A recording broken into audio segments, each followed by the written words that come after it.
ನಮಸ್ಕಾರ ಎಲ್ಲರಿಗೂ. ಚಿತ್ರಲೋಕದ ಜೀವನ ಈ ಚಾನೆಲ್ಗೆ ನಿಮಗೆ ಸ್ವಾಗತ. ನಾನು ನಿಮಗೆ ನಮ್ಮ ಕನ್ನಡ ಸಿನಿಮಾದ ನಟ ನಟಿಯರ ಬಗ್ಗೆ ಹೇಳುತ್ತೇನೆ. ಅದರಲ್ಲಿ ಹಿರಿಯ ನಟಿಯರ ಬಗ್ಗೆ ಹೇಳುತ್ತೇನೆ. Old is gold. ಅವರ ಅಭಿನಯದ ಬಗ್ಗೆ ಹಾಗೂ ಅವರ ಜೀವನದ ಬಗ್ಗೆ. ಸರಿ, ಹಾಗಾದರೆ ನಾನು ನಿಮಗೆ ಇವತ್ತು ನ್ಯಾಚುರಲ್ ಬ್ಯೂಟಿ ಎಂದೇ ಫೇಮಸ್ ಆದ ನಟಿ ಆರತಿಯ ಬಗ್ಗೆ ಹೇಳುತ್ತೇನೆ. ಕನ್ನಡ ಸಿನಿಮಾ ಲೋಕದಲ್ಲಿ ತಮ್ಮ ಸಹಜ ಅಭಿನಯ, ಸರಳತೆ ಮತ್ತು ಭಾವಪೂರ್ಣ ಪಾತ್ರಗಳ ಮೂಲಕ ಅನೇಕ ಜನರ ಹೃದಯ ಗೆದ್ದ ಮಹಾನ್ ನಟಿ ಆರತಿ. ಇವರು ಕನ್ನಡದ ಖ್ಯಾತ ನಟಿ. ಇವರು ಅನೇಕ ಸಿನಿಮಾಗಳಲ್ಲಿ ಕುಟುಂಬ ಕಥೆಗಳು, ಭಾವನಾತ್ಮಕ ಪಾತ್ರಗಳು ಹಾಗೂ ಮಹಿಳಾ ಪ್ರಧಾನ ಸಿನಿಮಾಗಳು ಎಂದರೆ ಜನರಿಗೆ ನೆನಪಾಗುವುದು ಮೊದಲ ಹೆಸರು ಆರತಿ. ಆರತಿಯವರ ಮೂಲ ಹೆಸರು ಭಾರತಿ. ಆರತಿಯವರು 1954ರಲ್ಲಿ ಜನಿಸಿದರು. ಇವರು ಮೈಸೂರಿನಲ್ಲಿ ಜನಿಸಿದರು, ಕರ್ನಾಟಕ. ಆರತಿಯವರಿಗೆ ಓದುವುದಲ್ಲಿ ಆಸಕ್ತಿ ಇತ್ತು. ಆದರೆ ಕೆಲವು ಕಾರಣಕ್ಕೆ ಅವರು ಮುಂದೆ ಓದಲಿಲ್ಲ. ಅವರಿಗೆ ಡಾಕ್ಟರ್ ಆಗಬೇಕೆಂಬ ಆಸೆ ಇತ್ತು. ಆದರೆ ಯಾವುದೇ ಕಾರಣಕ್ಕೆ ಅವರಿಗೆ ಮುಂದೆ ಓದುವುದು ಆಗಿಲ್ಲ. ಆರತಿಯವರು 70ರ ದಶಕದಿಂದ 80ರ ದಶಕವರೆಗೆ ಟಾಪ್ ನಟಿಯಲ್ಲಿ ಇದ್ದವರು. ಆರತಿಯವರಿಗೆ ಮೊದಲು ಭಾರತಿ ಎಂದು ಹೆಸರು ಇತ್ತು.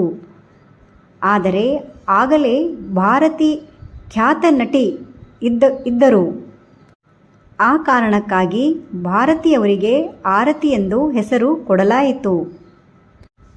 ಆರತಿಯವರು 150ಕ್ಕೂ ಹೆಚ್ಚು ಸಿನಿಮಾದಲ್ಲಿ ನಟಿಸಿದ್ದಾರೆ. ಆರತಿಯವರು ಎಲ್ಲ ಸೂಪರ್ ಸ್ಟಾರ್ ಅವರ ಜೊತೆ ಅಭಿನಯ ಮಾಡಿದ್ದಾರೆ. ಅವರು ಡಾಕ್ಟರ್ ರಾಜ್ಕುಮಾರ್, ಶ್ರೀನಾಥ್, ಅನಂತ್ನಾಗ್, ಅಂಬರೀಷ್. ಇವರು ಗೆಜ್ಜೆ ಪೂಜೆ ಚಿತ್ರದ ಮೂಲಕ ಚಿತ್ರರಂಗ ಪ್ರವೇಶಿಸಿದರು. ಇವರ ಪ್ರಸಿದ್ಧ ಸಿನಿಮಾಗಳು ನಾಗರಹಾವು, ರಂಗನಾಯಕಿ, ಎಡಕಲ್ಲು ಗುಡ್ಡದ ಮೇಲೆ, ಜಯಂತಿ ಮತ್ತು ಆರತಿ ಇಬ್ಬರು ನಟಿಯರು ಇದ್ದರು. ಇವರು ಕೆಲವು ಧಾರ್ಮಿಕ ಸಿನಿಮಾಗಳು ಕೂಡ ಮಾಡಿದ್ದಾರೆ. ಸತಿ ಸಖುಬಾಯಿ. ಆರತಿಯವರು ತಮ್ಮ ಅಭಿನಯಕ್ಕಾಗಿ ಅನೇಕ ಪ್ರಶಸ್ತಿಗಳನ್ನು ಪಡೆದಿದ್ದಾರೆ. ರಾಜ್ಯ ಪ್ರಶಸ್ತಿಗಳು ಮತ್ತು ಅಭಿಮಾನಿಗಳ ಅಪಾರ ಪ್ರೀತಿ ಅವರ ದೊಡ್ಡ ಸಂಪತ್ತು. ಆರತಿಯವರು ಕೇವಲ ನಟಿ ಮಾತ್ರವಲ್ಲ, ಅವರು ನಿರ್ದೇಶಕಿಯಾಗಿ ಕೆಲಸ ಮಾಡಿದ್ದರು. ಇವರು ಮಾಡಿದ ಎಲ್ಲ ಸಿನಿಮಾಗಳು ಸೂಪರ್ ಹಿಟ್ ಆಗಿದ್ದವು. ವಿಷ್ಣುವರ್ಧನ್ ಜೊತೆ ಆರತಿಯವರ ಜೋಡಿ ಪ್ರೇಕ್ಷಕರಿಗೆ ತುಂಬ ಇಷ್ಟವಾಗುತ್ತಿತ್ತು. ಆ ಕಾಲದ ಅನೇಕ ಸೂಪರ್ ಹಿಟ್ ಸಿನಿಮಾಗಳಲ್ಲಿ ಈ ಜೋಡಿಗಳನ್ನು ಜನರು ಮೆಚ್ಚಿದ್ದರು. ಈಗ ಆರತಿಯವರ ವೈಯಕ್ತಿಕ ಜೀವನದ ಬಗ್ಗೆ ಕೇಳೋಣ. ಸಿನಿಮಾ ಜೀವನದ ಜೊತೆ ಅವರ ವೈಯಕ್ತಿಕ ಜೀವನದಲ್ಲೂ ಹಲವು ಏರುಪೇರುಗಳು ಬಂದವು. ಆದರೂ ಅವರು ಧೈರ್ಯ ಕಳೆದುಕೊಳ್ಳಲಿಲ್ಲ. ಆರತಿಯವರು ಖ್ಯಾತ ನಿರ್ದೇಶಕ ಪುಟ್ಟಣ್ಣ ಕಣಗಾಲ್ ಅವರ ಜೊತೆ ಮದುವೆಯಾದರು. ಪುಟ್ಟಣ್ಣ ಕಣಗಾಲ್ ಅವರು ಮೊದಲೇ ಮದುವೆಯಾಗಿದ್ದವರು. ಆರತಿ ಅವರ ಎರಡನೆಯ ಪತ್ನಿಯಾಗಿದ್ದಳು. ಪುಟ್ಟಣ್ಣ ಕಣಗಾಲ್ ಆರತಿಗಿಂತ 20 ವರ್ಷ ದೊಡ್ಡವರಾಗಿದ್ದರು ವಯಸ್ಸಿನಲ್ಲಿ. ಅವರಿಗೆ ಒಬ್ಬಳು ಮಗಳು ಕೂಡ ಆಗುತ್ತಾಳೆ. ಆಮೇಲೆ ಸ್ವಲ್ಪ ವರ್ಷ ನಂತರ ಅವರ ಒಳಗೆ ವಯಮನಸ್ಸು ಉಂಟಾಯಿತು ಎಂದು ಹೇಳಲಾಗಿದೆ. ಆರತಿಯವರು ಪುಟ್ಟಣ್ಣ ಅವರ ಮಾತು ಕೇಳುತ್ತಿರಲಿಲ್ಲ ಎಂದು ಹೇಳಲಾಗಿದೆ. ಆಮೇಲೆ ಸ್ವಲ್ಪ ವರ್ಷ ಆದ ನಂತರ ಪುಟ್ಟಣ್ಣ ಕಣಗಾಲ್ ಹೃದಯಘಾತದಿಂದ ಮರಣ ಹೊಂದುತ್ತಾರೆ. ಆಮೇಲೆ ಆರತಿಯವರು ಸಾಮಾಜಿಕ ಸೇವೆ ಮಾಡುತ್ತಾರೆ. ಅವರು ಪಾಲಿಟಿಕ್ಸ್ ಜಾಯಿನ್ ಮಾಡುತ್ತಾರೆ. ಆಮೇಲೆ ಆರತಿಯವರು ಚಂದ್ರಶೇಖರ್ ದೇಸಾಯಿ ಗೌಡ ಎಂಬವರಿಗೆ ಮದುವೆಯಾಗುತ್ತಾರೆ. ಇದು ಇವರ ಎರಡನೇ ಮದುವೆ. ಆರತಿಯವರ ಮೊದಲನೇ ಮಗಳು ಯಶಸ್ವಿನಿ. ಇವಳು ಪುಟ್ಟಣ್ಣ ಮತ್ತು ಆರತಿಯ ಮಗಳು ಎಂದು ಹೇಳಲಾಗಿದೆ. ಎರಡನೆಯ ಮಗಳು ಪ್ರೀತಿ.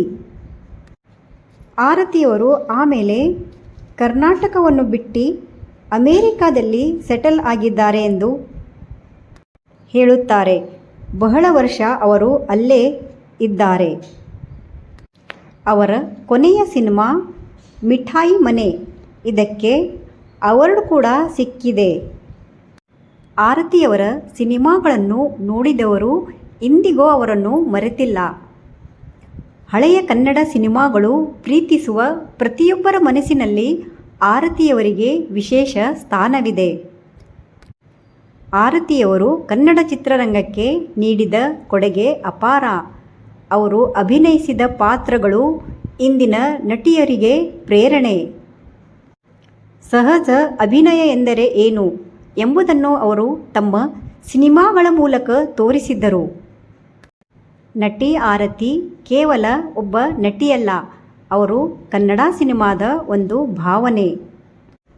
ಅವರ ಸಿನಿಮಾಗಳು, ಅವರ ಅಭಿನಯ, ಅವರ ಸರಳತೆ ಇವೆಲ್ಲವೂ ಕನ್ನಡ ಚಿತ್ರರಂಗದಲ್ಲಿ ಸದಾ ನೆನಪಿನಲ್ಲಿ ಉಳಿಯುತ್ತವೆ. ಧನ್ಯವಾದ. ನಿಮಗೆ ನಮ್ಮ ವಿಡಿಯೋ ಇಷ್ಟವಾದಲ್ಲಿ ಲೈಕ್, ಶೇರ್, ಸಬ್ಸ್ಕ್ರೈಬ್ ಮಾಡಿ.